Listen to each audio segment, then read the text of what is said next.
रामधारी सिंह दिनकर समतामूलक समाज के बहुत बड़े कवि थे और श्री दिनकर राष्ट्र कवि थे। उनके कविता में अभाव ओजस्विता, जागरूकता, ये सब चीज़ प्रतीत होता है।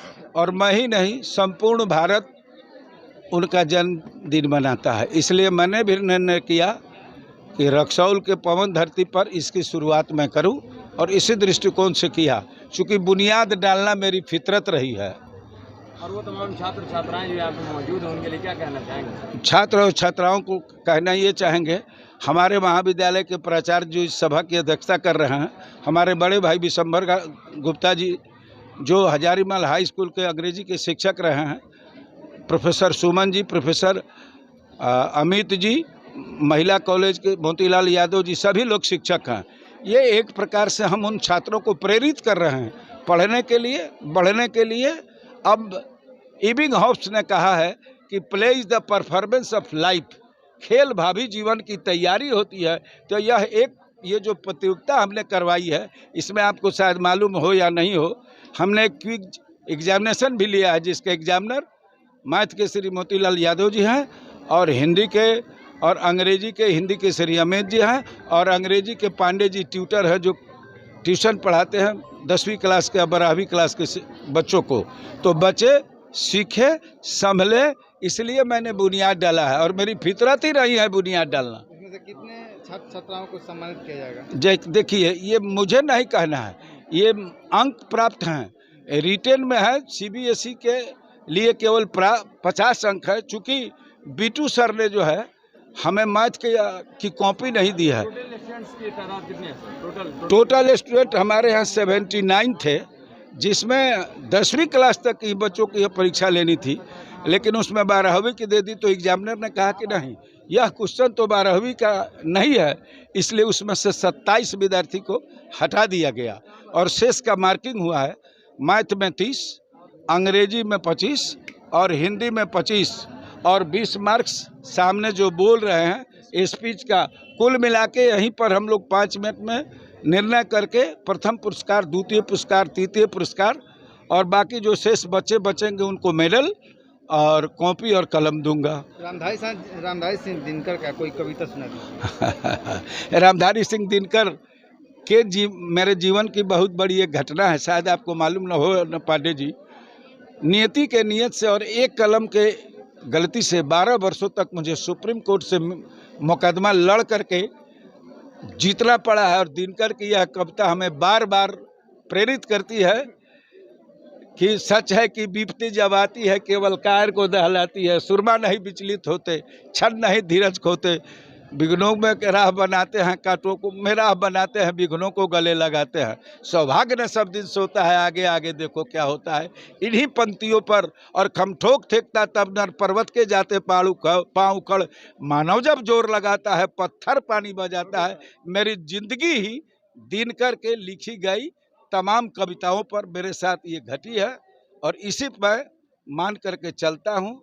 आपने देखा होगा कि लिखा है दिनकर न्याय भी लिखते हैं, दिनकर ने लिखा है।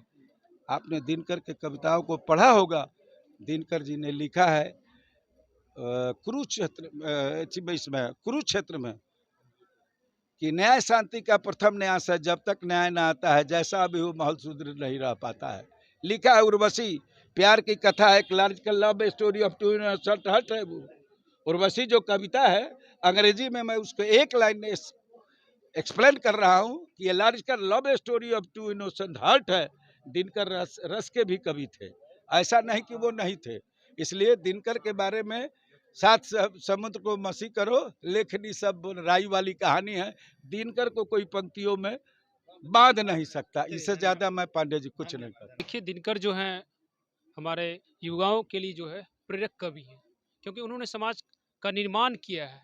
समतामूलक समाज के लिए जो हमें जिन चीज़ों की ज़रूरत होती है, उस पर जो है विद्यार्थियों को, छात्रों को, हमारे पाठकों की और जो है वो ध्यान आकर्षित करते हैं। क्योंकि गुलाम भारत और आज़ाद भारत के बीच का जो द्वंद्व है, उसके बीच जो मानव की जो कल्पना होती है, मानवतावाद करने की जो स्थापना की बात की जाती है, दिनकर जी अपने कविता के माध्यम से, अपने रचना के माध्यम से कहते हैं। लगातार जो पाठकों पर जो है कोशिश कर रहे हैं, इन पर लगातार जो है शोध किए जाते हैं। देश के कई विश्वविद्यालयों में जो है दिनकर के ऊपर जो है काम किया जा रहा है। हाँ, दिनकर जी उन्होंने 10वीं में लिखा है कि अगर उसमें कि न कहो तो आधा दो, अगर उसमें भी तुमको बाधा हो, ले लो अपनी धरती तमाम, हम उसी हंसी खुशी से खाएंगे, पर्यंत पर न असी उठाएंगे। दुर्योधन वह भी दे न सका, आशीष समाज के को ले न सका,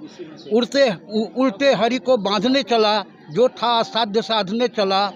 डगमग डगमग दिग्गज डोले, भगवान कुपित होकर बोले, हाँ हाँ दुर्योधन बांध मुझे, हाँ हाँ दुर्योधन बांध मुझे बांधने आया है, रस्सी बरी क्या लाया है, पहले मुझे बांधना चाहे मन, पहले बांध अनंत गम। Thank you. राष्ट्रकवि दिनकर एक क्रांतिकारी कवि थे, साहित्यकार थे। उन्होंने समतामूलक समाज के लिए जीवन भर संघर्ष और लड़ते रहे। उन्होंने सांस्कृतिक क्रांति की, उन्होंने सामाजिक क्रांति की, और पिछड़े और जो कमज़ोर वर्ग के लोग थे उनको क्रांति के लिए अक्सर किया, उनकी समस्याओं को जानना चाहा, और अपने साहित्य और काव्य के माध्यम से उन्होंने समाज में क्रांति और जागृति पैदा की। आज उन्हीं से प्रेरणा लेकर हमारे छात्र, हमारा समाज चल रहा है।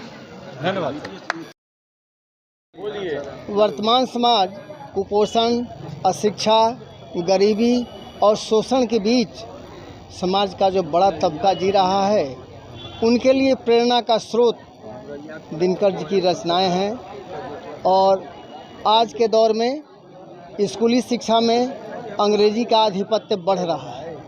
इस आधिपत्य से गरीब तबके के बच्चों को मुक्ति दिलाने के लिए हिंदी की प्रासंगिकता कितनी व्यावहारिक होगी, इसके संदर्भ में ये आज की यह दिनकर जयंती जो है बहुत ही उचित है, और सभी से प्रेरणा लेकर बढ़ेंगे।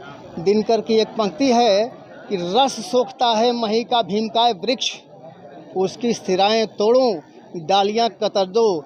ये बड़े बड़े स्कूल जो हैं जिसमें उच्च वर्ग के, संपन्न वर्ग के बच्चे पढ़ते हैं, उनके 13 रास्ते हैं, लेकिन समाज के दबे कुचले लोगों के लिए जो रास्ता निकालेगा वह हिंदी के द्वारा ही निकलेगा।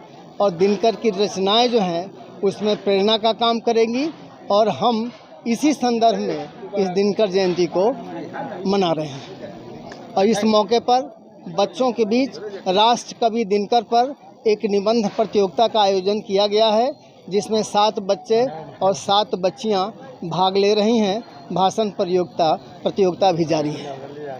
इन्हीं शब्दों के साथ मैं अपनी इस कार्यक्रम पर बच्चों के लिए एक क्विज प्रतियोगिता की गई, जिसमें 2 उसके वो परीक्षक हैं, एक अमित जी और दूसरे प्रोफेसर मोतीलाल जी, और भाषण अंग्रेजी के पांडे जी। और भाषण प्रतियोगिता का कार्यक्रम अभी जारी है, उसका परिणाम कार्यक्रम के अंत में घोषित किया जाएगा।